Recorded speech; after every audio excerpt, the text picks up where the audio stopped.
Hey, back in the 90s when I worked for Peter Lowe International, I had an opportunity to work with a lot of large events, for a lot of motivational speeches. And sometimes the president would come and give a speak for us, and former presidents. And for a brief moment, I got the chance to see the Secret Service in action. And let me tell you a little bit of story about that. Uh, Now, there's a lot of questions here lately, and people become Secret Service agent experts, and this, that, and everything else. Now, I want to tell you right off the bat, I'm not a Secret Service agent, and I'm not a Secret Service agent specialist. I have no idea how that operation operates, but I'm just going to tell you my personal experience that I've had with the Secret Service. Now, George H.W. Bush was coming to speak for us. And it was early in the morning, the day of the event. And of course, I'm just killing a little time a little bit, and I'm walking around the concourse.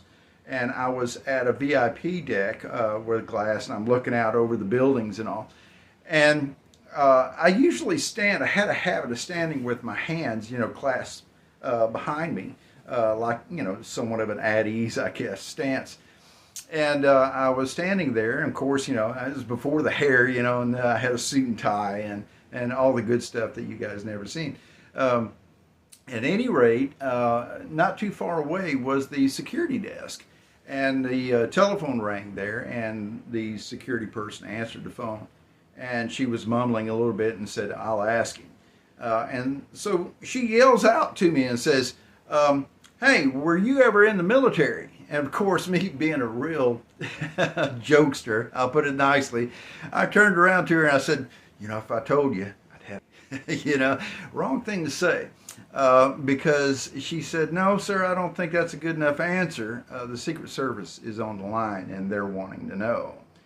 And I said, "Oh, okay. No, I was never in the service." "Are you sure?" "Well, I'm pretty sure of it. I was never in the service."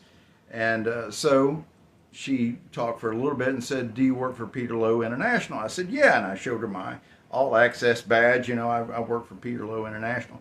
And she spoke a little bit longer, then hung up the phone. And not too long after that, I got a pass by.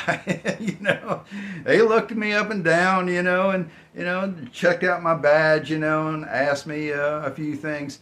And then later I found out that through my manager that the Secret Service wanted to pull my file a little bit, and they wanted to know exactly who I was, where I came from, what I was doing there, what was my job title. I mean, the whole deal.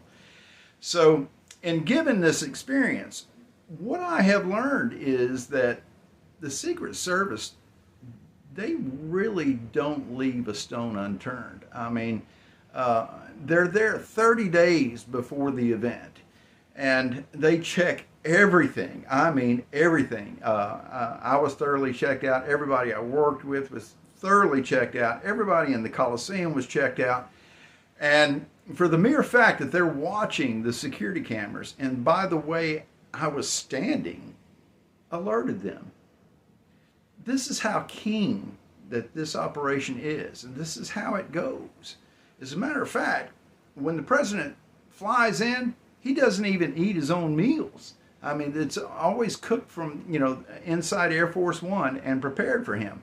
Those state dinners and all that, he doesn't eat their food. I mean, he eats his own food. So from the fuel tanks that are emptied and then refilled and then guarded, the fuel that goes in Air Force One. I mean, it's an incredible thing. So my whole question is this: for the most elite protection service there is, not only in the United States, but in the entire world, how did this happen the other day?